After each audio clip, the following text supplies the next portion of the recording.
Well, a 16-year-old boy rang the wrong doorbell. A 20-year-old woman turned into the wrong driveway. Teenage cheerleaders stopped outside a supermarket, and I guess one of them got confused, tried to get in the wrong car. In all three cases, these seemingly harmless occurrences culminated in horrific violence. One shot in the head, another one shot dead, another two in the hospital, pretty severely injured. And of course, I go back to Columbine. I was broadcasting out of Southern California at the time, and my producer had gotten a hold of the parents, and one of the kids that they pointed the gun at his head, pulled the trigger, and it jammed, was on my show that evening. And it just seems like no matter where you are, schools, churches, offices, grocery stores, movie theaters, you're not safe anywhere. But these three incidents in the span of just 6 days have really, it seems, at least with what I call the lamestream media, deepened a gnawing sense that no place is truly safe. Now, look, I'm commercial radio, always have been for decades. I'm not the God hour. I don't try to, convert anybody. If you haven't tried it, probably wouldn't hurt. I believe in God, Jesus Christ, and the Holy Spirit. And even though it's tough, it's not an easy read. It's tough to read. You go to the Bible, man, and it's a blueprint for everything that's going on right now. And you have to take some comfort in that. Anytime we're left to our own devices, we always screw it up some way. With me, we're going to try and figure this out. Teresa Lusk, Christian counselor, host of the Teresa Lusk Show. They focus on business, faith, family, and politics. Thank you so much for being with us. I appreciate it. Thank you for having me. It's a pleasure. All right. I just mentioned three incidents in less than a week, I guess. We've almost become desensitized to school shootings, and that's a sad state of affairs in itself. But, we keep looking at, okay, if we get rid of the guns, or if we do this, or if we do that, it's not nearly that easy, or as easy as politicians would have us believe. This has to do with people, does it not?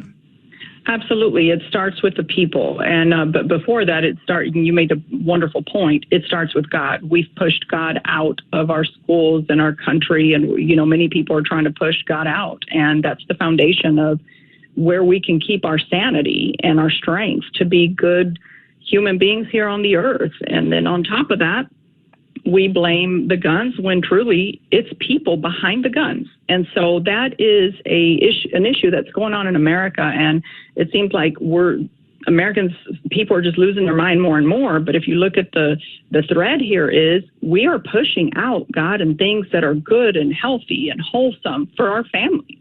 Yeah, as I look at this, I come from a law enforcement family background. I was raised by my grandparents. My grandfather was a high sheriff. All my cousins rampart in L.A., and I was the black sheep. I went to law school. But as I look at this, the more we devalue human life, the more violence occurs in society. I don't know why no one's put this together. If you devalue human life, then obviously violence is going to escalate because you no longer value something. It doesn't mean as much to you. Therefore, you can do things that you wouldn't normally do. I'm not going to get into a big abortion discussion, but you can't obliterate that much human life, and yes, I view it as human life, without some repercussions. And then we get these videos every day on the 5 o'clock news of people beating each other up and doing horrific acts. Well, that's what people do to people they don't value. They don't value human life anymore. And I think that's a big reason for the escalation in violence. Absolutely, I agree with you. I think that it's a portion of it, no doubt, that we minimize, as you said, life, and we are just in we've become a selfish society. I mean, all you have to do is look around social media. We can even say, well, social media, and actually I've said this before, there are people behind social media. It's not like social media exists on its own. Right. It's the people behind it being mean, saying ugly things. And like you said, devaluing the human being that's created in God's image. And so it's really important that those of us who really do have the value for life and for healthy families, that we continue to raise healthy families and pass on these values and pass on these things that are important for the next generation. And that's part of the problem here, is that a lot of these parents have just made God an option, morality an option, and you pass that on. And I realize that they weren't children, the ones who committed these crimes, but it just becomes an effect that I just think, as you said, it desensitizes people, they dehumanize you. You become less human more and more by what we continue to allow, what we continue to push. And we've got to get ourselves together as Americans here. And, you know, you're absolutely right. And I think I have these conversations on a regular basis with listeners. And, well, you can't push your kid to go to church. You can't. Well, yeah, you can. I was raised by my grandparents, God rest their souls. My grandmother was a very intelligent lady, one of the few women that went to college in the 20s. My grandfather, I mean, if there was daylight, you were outside working. You can make your kid go to church. We were in church Sunday morning, Sunday afternoon, Wednesday evening, in the summertime camp meeting, and I hated every minute of it. But every time I jumped the tracks as a young adult, and even now, at least I knew where the tracks were to get back to. So, you know, if you're more worried about being your kid's best friend than giving them the tools they need to navigate through this mess we call society, then you're going to have a problem. Absolutely. And we're seeing it. I mean, I really hold parents responsible a lot more than social media or anything else, because we are responsible for raising up godly children. The Bible makes that very clear. And so I've heard a lot of parents actually say to me, well, I'm going to just let my kids make their choice. Well, actually, what we're supposed to do is train them, as the Bible speaks, and then they will get to make their choice. But initially, we train so that we can see a healthy society, so that we don't let social media and, unhealthy media tell your child how to think, tell them that they're okay to pick whatever gender they want and all that other crazy stuff. And so, yeah, it is our responsibility. And I pray that as we see things get worse, that some people will wake up and say, all right, maybe there is something that I am responsible for at this time, as far as I can influence or help people. No, I think you're right. Talking with Teresa Lusk, host of the Teresa Lusk Show. And, you know, I think it's probably, and I hate to say this, but I think it's going to get worse before it gets better. And I'll tell you why I think this. We are such a politicized nation. Everything revolves around politics. We've finally come to the woke cancel culture where we can't even have a healthy disagreement on just about anything. If you disagree with me, you've got to be eliminated. You've got to be canceled. And of course, just like gun violence, politicians won't tell you the truth. They won't tell you it's a lack of leadership in the family. It's a lack of morals in the family. They want to point to something that they can, very quickly in a 30-second soundbite sum up and tell you about a piece of legislation they're tabling in hopes of getting your disposable vote. So I don't know what it's going to take. I truly don't. What do you think? Where do we get to the point when light bulbs start going off in people's heads and they say to themselves, a politician can't save me, a government, city, county, state, or federal can't save me, only Christ can save me, or a belief in something can save me, and, my kids can't be raised by the state, they got to be raised by me. When do we get to that critical mass? Unfortunately, I think it has to hit individual families before parents start making a difference. Most of us, we go with the flow of what's going on. what I see on social media, what my friends say, what the culture says. So people start going in that flow. But then when detriment or something that's traumatizing hits your home, that's when you start questioning everything that you subscribe to. Did I do this right? Could I have done something better? And unfortunately, I hate to say that, but I think that that's when we start seeing changes. And I agree with you. I don't even think we've begun to see how bad it can still get, because you see what's still happening, all the things that are being pushed through government, what you can and cannot say. We haven't even begun to see the true full force of that yet. Oh, I think you're right. I think you're absolutely right. I truly do. I don't share this very often, but I feel like I should.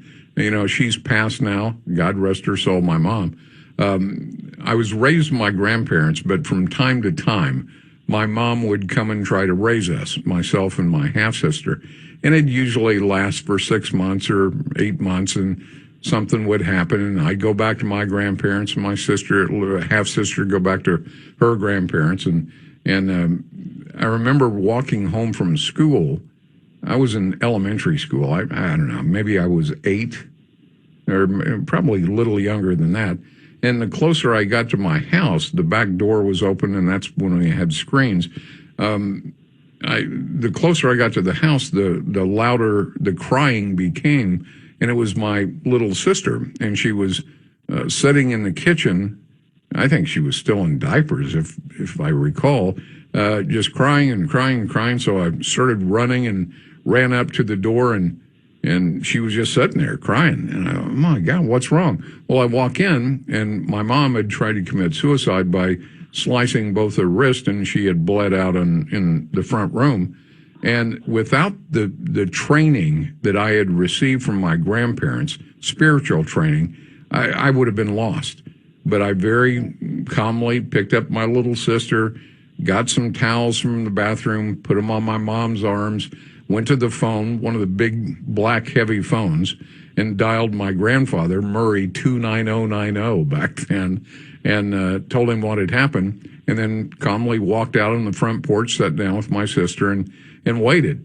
Had I not had those tools, I don't know that I would have been able to deal with that the way that I did. And so when people tell me, well, that God thing's not for me, or this isn't for me, you don't know what's for you. You don't know until you come face to face what you need. And if you don't give your kids the tools, God forbid they'll ever have to use them, but if you don't give them the tools they need, then, it's partially your fault if they don't succeed in life.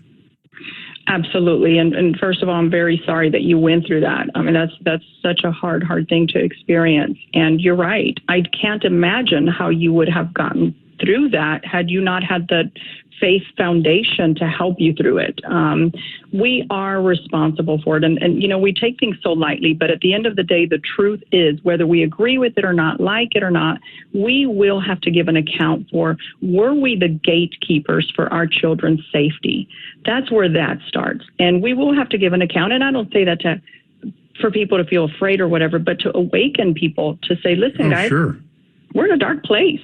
It's time to teach faith and to teach your kids to hang on to something. And, and some people may say, though, I don't know how to do this. And that's where you start researching and looking for people who can help you. Churches around you, pastors, friends, coaches, etc. But, we do need to get back to things that are healthy and simple and safe for our families. And it starts one family at a time. Absolutely. Teresa, I'm way out of time. You're the host of the Teresa Lusk Show. Where can people hear that? Social media spaces, wherever you can find me on social media at Teresa Lusk Show. That's Lusk, L-U-S-K, correct? Yes, sir. All right. Hey, listen, I've enjoyed the chat. Let's do this again. Likewise, please. Thank you.